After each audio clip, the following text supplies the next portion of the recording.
Would anyone like to come up for a story this morning? Yeah. Yes. Hi, Ellie. It's good to see you.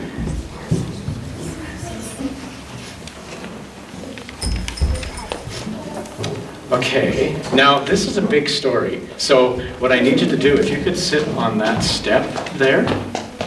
Ellie, can you sit down on that step right beside Lucy? That would be perfect, because I'm going to put the story right here. Hi, Sam. It's good to see you all.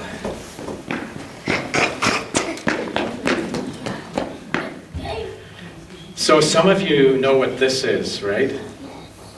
Yeah. Do you know what this, can you tell me what this is?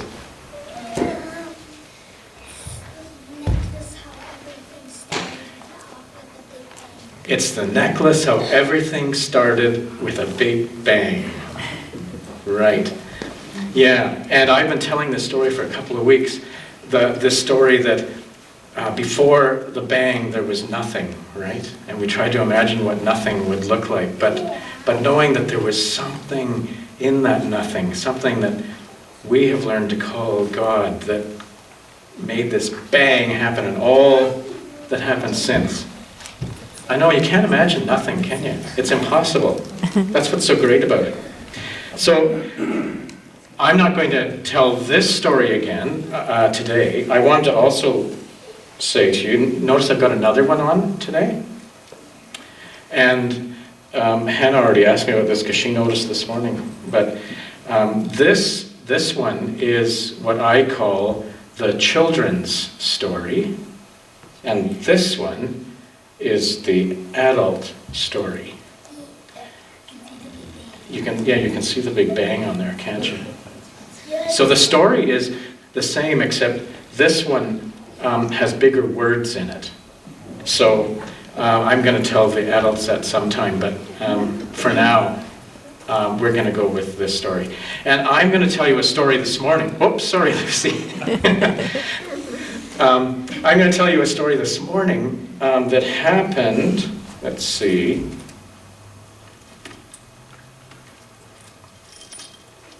I have to swing this around. That happened, okay, here's me, and here's the first people, and this story happened somewhere around that little purple bead right there. Okay? That little one right there, yeah. It's a story that happened about 4,000 or 5,000 years ago. That's way before I was born. That was a long time ago. Long time ago. So that's the story I'm going to tell you. So, this story, now this is a little different cloth because this story happened in a different country than where the stories that I usually tell are. I know this story. You know this story? We'll see. And this story happened in a land that was called Persia. It's now known as Iran, and you may have heard of that country. And this story is about a king, and his name was Ahasuerus. Can you say that? Ahasuerus. Isn't that a weird name? He was king of this great land and very powerful. And I'm just going to make sure he can stand there. Well, that's what we're going to find out. One of the people that came to be part of King Ahasuerus' family, so to speak, was a man named Mordecai. Mordecai, another funny name. Mordecai had been a slave, like a servant, so he was very poor. And he was also a different religion. He was Jewish. He was a different religion. And he came after a long time he was very, very smart, and the king found out about him and made him part of his family. Yeah. Even though he was of a different religion. But the story is really about Mordecai's niece. He was Uncle Mordecai to a young girl named Esther. Esther. Yes. And this story is when she was only about 12 or 13 or maybe 14 years old. She was also Jewish, of course, but it wasn't safe to let people know that, so she kept that a secret, just like Mordecai did. And the king was looking for a queen. And one day he saw Mordecai with his niece Esther, and she was so beautiful, he wanted to make her queen. And so that is what he did. She became queen of this great land, but the whole time she had to keep her secret about the kind of God she believed in, because the people wouldn't have liked it if she had been made queen. Well, what happens is there's another guy in the story, and his name is Haman. Haman. And Haman was strong and powerful and mean. And he ended up becoming the head of the king's army. And that gave him a lot of power. And what he decided to do, he didn't like people that were of a different religion, especially people that were Jews. So he decided, without letting the king know, that he was going to round up all of the people of that religion, all the Jews, and he was going to put them in prison. And he started to do that, and that was going to include Mordecai, Esther's uncle. Esther didn't know what to do.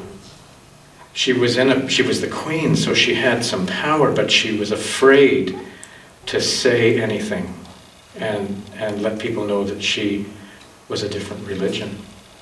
Well, one day, what happened, there was this great banquet. And the king and the queen were there, and Mordecai was there, and Haman arrived, and Esther knew she had to speak to the king before all these people went to prison. And so she breathed really deeply, and she turned to the king, and she said, "I have to tell you something." And she was so afraid. And the king, because he loved her so much, he said, "Whatever you ask, I will do for you. Anything you ask. Anything at all." And Esther said, "I am a Jew. And I want you to save my life and the life of my uncle and all my people." And the king said, "What do you mean, save your life?" And she said, "Well, we're all being put in prison, and some are going to be killed." And the king said, "I didn't order that to happen. Where is this coming from?" And Esther looked over to where this big army guy was and looked back at the king and said, "It is Haman. He's doing that." Well, Haman was really upset, and he started to run off to get his army, and the king stopped him. And the king said, "This will not happen. I'm sending you away. Esther, you have nothing to worry about. Your people are safe." Esther's courage saved the day. I wonder how it would feel to know that someone wanted to hurt you. I wonder how that would feel.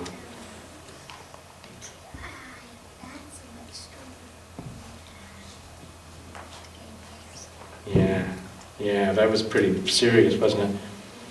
I wonder how Esther felt when she knew she had to talk to the king. I wonder how she was feeling. Like, yeah, they keep falling down. I think the people are tired. They just want to sleep. I wonder how she felt after she told the king what was happening. I wonder how she felt then. Yeah. Well, that's her story. And I call this story Esther, Brave and Bold, because she was brave and she was bold to speak. What's bold?